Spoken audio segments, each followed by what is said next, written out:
Today Kannada TV ವೀಕ್ಷಕರಿಗೆ ನಮಸ್ಕಾರಗಳು. ನಾನು ಈ ದಿನ ಹುಡುಗ ಹುಡುಗಿಯರ ಜಾತಕಗಳನ್ನು ಹೊಂದಾಣಿಕೆ ಮಾಡೋದು ಯಾವ ಥರ ಇದರ ಬಗ್ಗೆ ನಾನು ವಿವರವನ್ನು ನೀಡ್ತಾ ಇದ್ದೀನಿ. ಮೊದಲನೇದಾಗಿ ನಾವು ವಿವಾಹ ಮಾಡಬೇಕಂತ ಹೋದಾಗ ಹುಡುಗನ ಹುಡುಗಿಯ ಜಾತಕವನ್ನು ಪರಿಶೀಲನೆ ಮಾಡ್ತೀವಿ. ನಾವು ಮಾಡುವಾಗ ಏನು ಮಾಡ್ತೀವಿ ಅಂದರೆ ರಾಶಿ ಯಾವುದು, ಹುಡುಗನ ರಾಶಿ ಯಾವುದು, ಹುಡುಗಿಯ ರಾಶಿ ಯಾವುದು, ಆ ರಾಶಿಗೆ ಪಂಚಾಂಗದಲ್ಲಿ ಒಂದು ಚಾರ್ಟ್ ಕೊಟ್ಟಿದ್ದಾರೆ. ಆ ಚಾರ್ಟ್ ನೋಡಿಬಿಟ್ಟು ಅದರಲ್ಲಿ 36 ಗುಣಗಳು ಕೊಟ್ಟಿರ್ತಾರೆ, 18 ಕೂಟಗಳನ್ನು ಕೊಟ್ಟಿರ್ತಾರೆ. ಆ 36 ಗುಣಗಳಲ್ಲಿ ಎಷ್ಟು ಗುಣಗಳು ಬಂದಿದೆ, ಎಷ್ಟು ಕೂಟಗಳು ಬಂದಿದೆ, 18 ಗುಣಗಿಂತ ಜಾಸ್ತಿ ಬಂದರೆ ಮದುವೆ ಮಾಡ್ಬೋದು, 18 ಗುಣಗಿಂತ ಕಡಿಮೆ ಬಂದರೆ ಮಾಡಬಾರ್ದು ಅನ್ನೋದೊಂದು ಜನಗಳಿಗೆ ತಪ್ಪು ಕಲ್ಪನೆ ಬಂದಿದೆ. 18 ಗುಣಕ್ಕಿಂತ ಜಾಸ್ತಿ ಬಂದರೆ ಮಾಡ್ಬೋದು, 18 ಗುಣಕ್ಕಿಂತ ಕಮ್ಮಿ ಬಂದರೆ ವಿವಾಹ ಮಾಡಬಾರ್ದು ಅನ್ನೋ ಒಂದು ಸಂದೇಶ ಜನಗಳಿಗೆ ಕೊಡ್ತಾರೆ. ಆದರೆ ಇದು ತಪ್ಪು.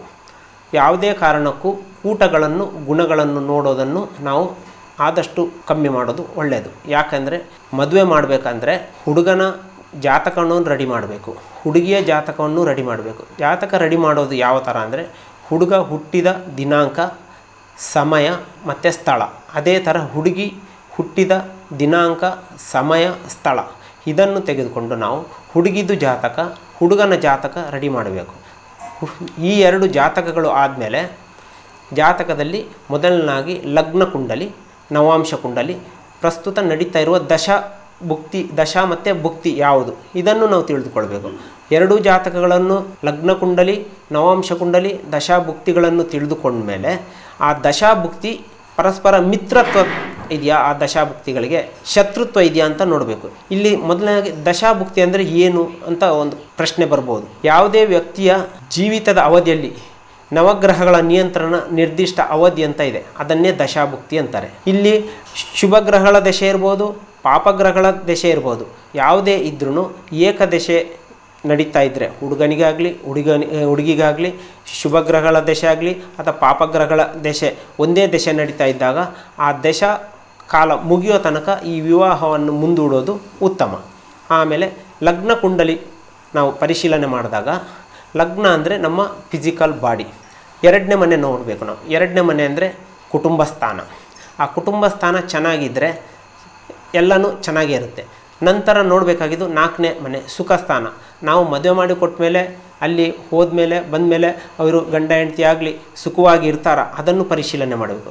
ಆ ನಂತರ ನೋಡಬೇಕಾಗಿದ್ದು ನಾವು 5ನೇ ಮನೆ. 5ನೇ ಮನೆ ಅಂದರೆ ಸಂತಾನ. ಅಲ್ಲಿ ಸಂತಾನ ಭಾಗ್ಯ ಇದೆಯಾ ಇಲ್ವಾ, ಆ ಸಂತಾನಕ್ಕೆ ಯಾವ ಗ್ರಹಗಳಿಂದ ತೊಂದರೆ ಇರ್ಬೋದು, ಇದರ ಬಗ್ಗೆ ಎಲ್ಲ ಪರಿಶೀಲನೆ ಮಾಡಬೇಕು. ಆಮೇಲೆ ನೋಡಬೇಕಾಗಿದ್ದು ನಾವು 7ನೇ ಭಾವ. 7ನೇ ಭಾವ ಅಂದರೆ ವೈವಾಹಿಕ ಜೀವನ ಅಂದರೆ ಪಾರ್ಟ್ನರ್ಶಿಪ್. ಅಲ್ಲಿ ಪಾರ್ಟ್ನರ್ಶಿಪ್ ಚೆನ್ನಾಗಿರಬೇಕು. ಯಾಕಂದರೆ ಮದುವೆ ಆದ ತಕ್ಷಣವೇ ಗಂಡ ಹೆಂಡತಿ ಏನಾದರೂ ಗಲಾಟೆ ಮಾಡಿಕೊಂಡು ತೊಂದರೆಗಳನ್ನು ಅನುಭವಿಸೋದ್ರಿಂದ ಆವಾಗಲೇ ನಾವು ಈ ಸಪ್ತಮ ಭಾವ ಯಾವ ಥರ ಇದೆ ಇದನ್ನು ಚೆನ್ನಾಗಿ ಕೂಲಂಕುಷವಾಗಿ ಪರಿಶೀಲನೆ ಮಾಡಿ ಇದು ಜಾತಕ ಹೊಂದಾಣಿಕೆ ಇದೆಯಾ ಇಲ್ವಾ ಅಂತ ನೋಡಬೇಕು. ನಂತರ ಅಷ್ಟಮ ಭಾವ. ಅಷ್ಟಮ ಭಾವ ಅಂದರೆ ಆಯುಷ್ಯ ಸ್ಥಾನ. ಮದುವೆ ಮಾಡಿಕೊಟ್ಟ ತಕ್ಷಣ ಆಗಲ್ಲ, ಅವ್ರಿಗೆ ಆಯುಷ್ಯನೂ ಇದೆಯಾ ಅದನ್ನು ನೋಡಬೇಕು. ಆವಾಗ ಆಯುಷ್ಯ ಭಾಗದಲ್ಲಿ ಯಾವ ಥರ ಇದೆ, ಕುಜ ದೋಷ ಇದೆಯಾ, ಏನು ತೊಂದರೆಗಳಿದೆ, ಬೇರೆ ಯಾವುದಾದ್ರೂ ಗ್ರಹಗಳ ಅಲ್ಲಿ ಸಮ್ಮಿಲನ ಇದೆಯಾ, ಅದರಿಂದ ಏನೋ ತೊಂದರೆ ಆಗ್ಬೋದು, ಇದನ್ನೆಲ್ಲ ಪರಿಶೀಲನೆ ಮಾಡಬೇಕು. ಆ ನಂತರ ನಾವು 12ನೇ ಭಾವ ಶಯನ ಸುಖ. ಶಯನ ಸುಖ ಅಂದರೆ ಅವರು ಶಯನ ಅಂದರೆ ನಿದ್ದೆ, ಇದೆಲ್ಲ ಚೆನ್ನಾಗಿದೆಯಾ, ಯಾವ ಥರ ಇದೆ, ಹೊಂದಾಣಿಕೆ ಇದೆಯಾ. ಯಾಕಂದರೆ ಶಯನ ಸುಖ ಮೇಯ್ನ್ ಬೇಕು. ಯಾಕಂದರೆ ಇವರು ಆಮೇಲೆ ಒಬ್ಬರು ಇನ್ನೊಂದು ಕಡೆ ಇಲ್ಲಿ ಇನ್ನೊಂದು ಕಡೆ ಇದ್ದರೆ ಆಗಲ್ಲ. ಆವಾಗ ಈ ಶಯನ ಸುಖ ಅನ್ನೋದು ಅದು ಜಾಗನೂ ಚೆನ್ನಾಗಿರಬೇಕು. ಇಲ್ಲಿ ನಾವು ಜಾತಕವನ್ನು ಪರಿಶೀಲನೆ ಮಾಡೋಕ್ಕಿಂತ ಮುಂಚೆ ನಮ್ಮದು ಏನಂದರೆ ಮೊದಲನೇದು ಜಾತಕ, ನಕ್ಷತ್ರ, ರಾಶಿ, ಲಗ್ನ ಇದು ಸರಿಯಾಗಿ ನಾವು ಪರಿಶೀಲನೆ ಮಾಡಿ ಯಾವ ರಾಶಿ ಯಾವ ಲಗ್ನ ಏನಿದೆ ಜಾತಕದಲ್ಲಿ, ಆಮೇಲೆ ಕುಂಡಲಿಯಲ್ಲಿ ತೊಂದರೆಗಳಿದೆಯಾ, ಆ ತೊಂದರೆಗಳಿದ್ದರೆ ಇವಾಗ ಇಬ್ಬರಿಗೂ ಒಪ್ಪಿಗೆ ಆಗಿರುತ್ತೆ. ಜಾತಕದಲ್ಲಿ ಯಾವುದೋ ತೊಂದರೆಗಳಿರುತ್ತೆ, ಈ ಸಮಯದಲ್ಲಿ ಗೊತ್ತಾಗಲ್ಲ. ವಿವಾಹ ಆದ ನಂತರ ಯಾವುದಾದ್ರೂ ಅಡೆತಡೆಗಳು ಬರೋದು, ತೊಂದರೆಗಳು ಬರುವ ಸಾಧ್ಯತೆಗಳೂ ಇರೋದರಿಂದ ಆವಾಗ ಯಾವ ಗ್ರಹ ಇದೆ, ಯಾವ್ಯಾವುದು ಪರಿಹಾರಗಳಿದೆ ಆ ಪರಿಹಾರಗಳನ್ನು ಮಾಡಿ ಮುಂದುವರಿಸಬೇಕು. ಆಮೇಲೆ ಇಲ್ಲಿ ಜಾತಕ ಹೊಂದಾಣಿಕೆ ಮಾಡಿದಾಗ ಗುಣಗಳು ಬಂತು ಅಂತ ಯಾವುದೇ ಕಾರಣಕ್ಕೂ ನೀವು ಅದನ್ನು 18ಕ್ಕಿಂತ ಮೇಲೆ ಗುಣಗಳು ಬಂತಂತ ಯಾವುದೇ ಕಾರಣಕ್ಕೂ ಅದನ್ನು ಮುಂದುವರಿಸೋಕ್ಕೆ ಹೋಗಬೇಡಿ. ಮೊದಲನಾಗಿ ಸರಿಯಾಗಿ ಜಾತಕವನ್ನು ಪರಿಶೀಲನೆ ಮಾಡಿ ಆ ನಂತರ ನೀವು ಈ ವಿವಾಹವನ್ನು ಮುಂದುವರಿಸೋದು ಒಳ್ಳೆಯದು. ಯಾಕಂದರೆ ಕೆಲವು ಗುಣಗಳು ಜಾಸ್ತಿ ಬಂದಿರುತ್ತೆ, 28, 30, 32, 33 ಗುಣಗಳು ಬಂದು ಮದುವೆಯಾಗಿ ಕೆಲವು ವರ್ಷಗಳಲ್ಲಿ ಕೆಲವು ತಿಂಗಳುಗಳಲ್ಲಿ ಭಿನ್ನಾಭಿಪ್ರಾಯ ಬಂದು ಬೇರೆ ಬೇರೆ ಆಗುವ ಸಾಧ್ಯತೆಗಳೂ ಇದೆ.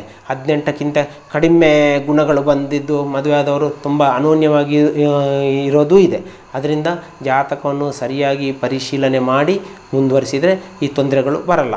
ನಾವು ಜಾತಕ ಪರಿಶೀಲನೆ ಮಾಡಬೇಕಾದ್ರೆ ವಧುವರರ ಲಗ್ನ ಸರಿಯಾಗಿದೆಯಾ, ಆಮೇಲೆ ಲಗ್ನ ಬಲಯುತವಾಗಿದೆಯಾ ನೋಡಬೇಕು. ಆಮೇಲೆ ಹುಡುಗ ಹುಡುಗಿಯ ಚಂದ್ರನ ಸ್ಥಿತಿ, ಅಲ್ಲಿಂದ ಆ ರಾಶಿಗಳ ಮೂಲ ತ್ರಿಕೋನ ಅದು ಯಾವುದಂತ ಪರಿಶೀಲನೆ ಮಾಡಬೇಕು. ನಾವು ಜಾತಕ ಪರಿಶೀಲನೆ ಮಾಡುವಾಗ ಹುಡುಗನ ಜಾತಕ ಹುಡುಗಿ ಜಾತಕ ತೊಗೊಂಡು ಪರಿಶೀಲನೆ ಮಾಡುವಾಗ ಹುಡುಗನ ಜಾತಕದ ಲಗ್ನ ಅಲ್ಲಿಂದ ಹುಡುಗಿಯ ಜಾತಕದ ಲಗ್ನ ಅದು ದುಸ್ಥಾನ ಆಗಿರಬಾರ್ದು. ದುಸ್ಥಾನ ಅಂದರೆ 6, 8, 12.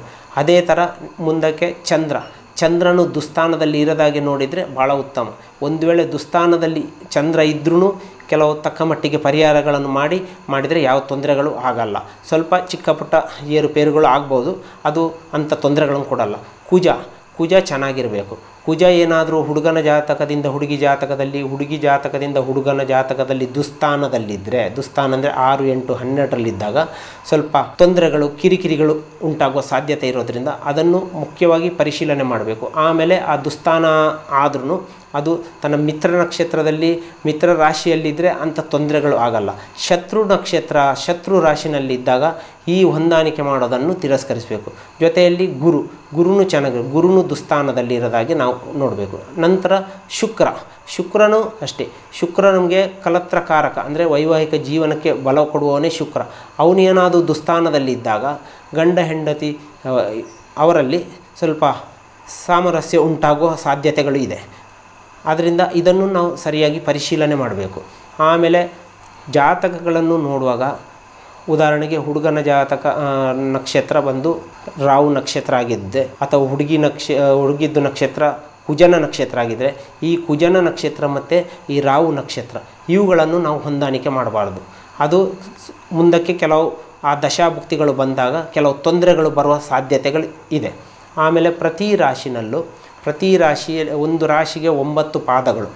ಕೊನೆಯ ಪಾದ ಯಾವುದೇ ಆಗಲಿ ರಾಶಿ, ಇವಾಗ ಉದಾಹರಣೆಗೆ ಮಿಥುನ ರಾಶಿ ಅಂತ ತಗೊಳ್ಳೋಣ. ಮಿಥುನ ರಾಶಿಯ ಕೊನೆಯ ಪಾದ ಬಂದು ಪುನರ್ವಸು 3ನೇ ಪಾದ, ಅಲ್ಲಿಂದ 7ನೇ ರಾಶಿ, ಅಲ್ಲಿಂದ 7ನೇ ರಾಶಿ ಬಂದು ಧನಸ್ಸಿನ ಕೊನೆಯ ಪಾದ ಬಂದು ಉತ್ತರಾಷಾಢ ಪಾದ.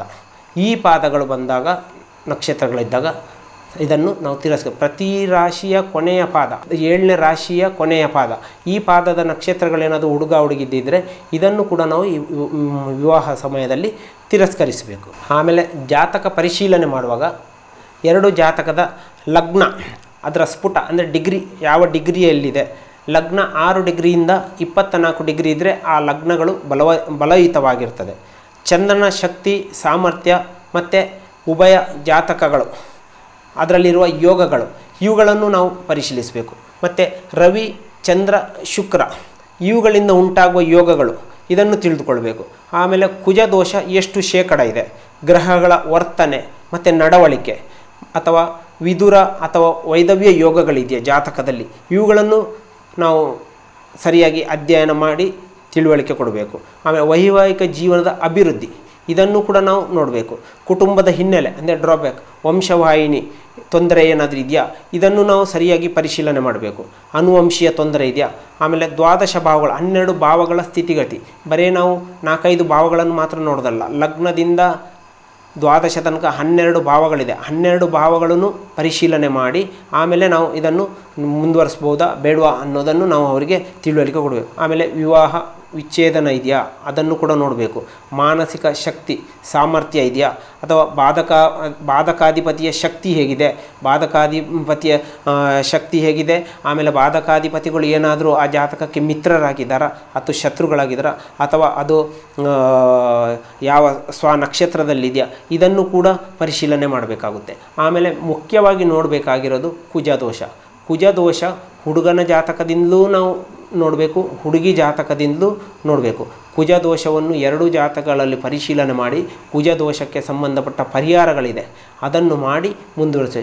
ಯಾವುದೇ ಕಾರಣಕ್ಕೂ ಕುಜದೋಷ ಜಾಸ್ತಿ ಇದ್ದರೆ ಹುಡುಗಿಗೆ ಕುಜದೋಷ ಹುಡುಗನ ಜಾತಕಕ್ಕಿಂತ ಜಾಸ್ತಿ ಇದ್ದರೆ ಅದನ್ನು ನಾವು ಯಾವುದೇ ಕಾರಣಕ್ಕೂ ಮುಂದುವರ್ಸೋಕ್ಕೆ ಹೋಗಬಾರ್ದು. ಮುಂದುವರಿಸೋದಿದ್ದರೂ ಅದಕ್ಕೆ ಸಂಬಂಧಪಟ್ಟ ಪರಿಹಾರಗಳನ್ನು ಮಾಡಿ ನಾವು ಕುಜದೋಷ ಎಷ್ಟು ಶೇಕಡ ಇದೆ ಅಂತ ಪರಿಶೀಲನೆ ಮಾಡಿ ಆಮೇಲೆ ವಿವಾಹ ಮುಂದುವರಿಸೋದು ಉತ್ತಮ.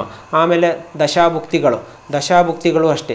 ಹುಡುಗಿಯ ಜಾತಕದಲ್ಲಿ ಪರಸ್ಪರ ಮಿತ್ರಗ್ರಹ ದಶಗಳು ನಡೀತಾ ಇದ್ದರೆ ಅವರು ತುಂಬ ಚೆನ್ನಾಗಿರ್ತಾರೆ. ಒಂದು ವೇಳೆ ಶತ್ರು ದಶ ನಡೀತಾ ಇದ್ದರೆ ತೊಂದರೆ ಆಗ್ಬೋದು, ಮನಸ್ತಾಪ ಉಂಟಾಗಬಹುದು, ಭಿನ್ನಾಭಿಪ್ರಾಯಗಳು ಬರ್ಬೋದು, ಕೆಲಸ ಕಾರ್ಯಗಳಲ್ಲಿ ವಿರೋಧ, ಮನಸ್ತಾಪಗಳು ಇವುಗಳು ಬರ್ಬೋದು. ಆವಾಗ ಅದರಿಂದ ನಾವು ದಶಾಭುಕ್ತಿ ಪ್ರಸ್ತುತ ನಡೀತಿರೋ ದಶೆ ಮತ್ತು ಭುಕ್ತಿಗಳು ಇದು ಯಾವ ಥರ ಇದೆ ಅಂತ ಕೂಡ ನಾವು ನೋಡಬೇಕು. ಆಮೇಲೆ ವಿವಾಹ ಮಾಡುವ ಟೈಮಲ್ಲಿ ನಾವು ನೋಡುವಾಗ ಶನಿ ದಶೆ ರವಿ ಭುಕ್ತಿ ಅಥವಾ ಶನಿ ದಶೆ ಕುಜ ಭುಕ್ತಿ ಇದು ಏನಾದರೂ ನಡೀತಾ ಇದ್ದರೆ ಈ ಭುಕ್ತಿಗಳು ಕಳೆದು ಹೋಗುವ ತನಕ ನಾವು ವಿವಾಹವನ್ನು ಮುಂದುವರಿಸಬಾರ್ದು. ಅದೇ ಥರ ರವಿ ದಶೆ ರಾಹು ಭುಕ್ತಿ, ಚಂದ್ರ ದಶೆ ಕೇತು ಭುಕ್ತಿ ಈ ಭುಕ್ತಿಗಳು ಅಷ್ಟೇ ನಡೀತಾ ಇರುವಾಗ ನಾವು ಆ ಸಮಯದಲ್ಲೂ ಕೂಡ ಈ ದಶಾಭುಕ್ತಿ ಕಳೆದು ಹೋಗುವ ತನಕ ನಾವು ಮದುವೆ ಮುಂದುವರಿಸಬಾರ್ದು. ಇಷ್ಟು ಎಲ್ಲ ಆದಮೇಲೆ ವಿವಾಹ ಮುಹೂರ್ತನೂ ತುಂಬ ಚೆನ್ನಾಗಿರಬೇಕು. ಸರಿಯಾಗಿ ಜಾತಕ ಹೊಂದಾಣಿಕೆ ಮಾಡಿ ಅವರ ಮುಹೂರ್ತಗಳು ಚೆನ್ನಾಗಿ ಇದ್ದು ಅಂಥ ದಿವಸದಲ್ಲಿ ಮದುವೆಗಳನ್ನು ಮಾಡಿದರೆ ಇಂಥ ಈ ಚಿಕ್ಕ ಪುಟ್ಟ ಯಾವುದೇ ತೊಂದರೆಗಳಾಗಲಿ ಬರಲ್ಲ.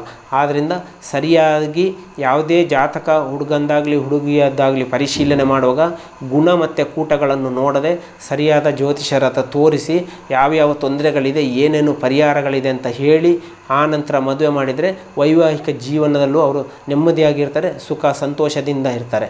ಅದರಿಂದ ಇದನ್ನು ಯಾವುದೇ ಕಾರಣಕ್ಕೂ ಈ ಗುಣಕೂಟಗಳನ್ನು ನೋಡೋದನ್ನು ಆದಷ್ಟು ನಿಲ್ಲಿಸ್ಬಿಟ್ಟು ಸರಿಯಾದ ಜಾತಕ ಪರಿಶೀಲನೆ ಮಾಡೋದು ಭಾಳ ಉತ್ತಮ. ಆಮೇಲೆ ಇನ್ನೊಂದು ಇಲ್ಲಿ ಪ್ರಶ್ನೆ ಉದ್ಭವವಾಗ್ಬೋದು, ಜಾತಕನೇ ಇಲ್ಲ, ಜನ್ಮ ದಿನಾಂಕನೇ ಗೊತ್ತಿಲ್ಲ, ಸಮಯನೇ ಗೊತ್ತಿಲ್ಲ ಅಂತ ಇರ್ಬೋದು. ಅಂಥ ಟೈಮಲ್ಲಿ ನಿಮಗೆ ಏನಾದರೂ ನಾಮ ನಕ್ಷತ್ರದ ಮೇಲೆ ನೋಡೋ ಒಂದು ಪದ್ಧತಿ ಇದೆ, ಆ ಪದ್ಧತಿ ನೋಡಿ. ಅದರಿಂದ ಯಾವುದೇ ಕಾರಣಕ್ಕೂ ಸರಿಯಾದ ಜಾತಕ ಪರಿಶೀಲನೆ ಮಾಡಿ ಸರಿಯಾದ ಮುಹೂರ್ತಗಳನ್ನು ನಿರ್ಧಾರ ಮಾಡಿ ಆಮೇಲೆ ಮದುವೆ ಮಾಡಿದರೆ ಈ ವೈವಾಹಿಕ ಜೀವನವು ಸುಖ ಸಂತೋಷದಿಂದ ಇರ್ಬೋದಂತ ಹೇಳಿ ಕಾರ್ಯಕ್ರಮವನ್ನು ನಾನಿಲ್ಲಿ ಮುಗಿಸ್ತಾ ಇದ್ದೇನೆ. ನಮಸ್ಕಾರ. ನಿಮಗೆ ಧಾರ್ಮಿಕ ಚಿಂತನೆ ಅಥವಾ ಯಾವುದಾದ್ರೂ ಸಂಶಯಗಳಿದ್ದರೆ ನನ್ನ ದೂರವಾಣಿ ನಂಬರ್ ಇದೆ, ಬೇಕಾದರೆ ನೀವು ಸಂಪರ್ಕಿಸ್ಬೋದು.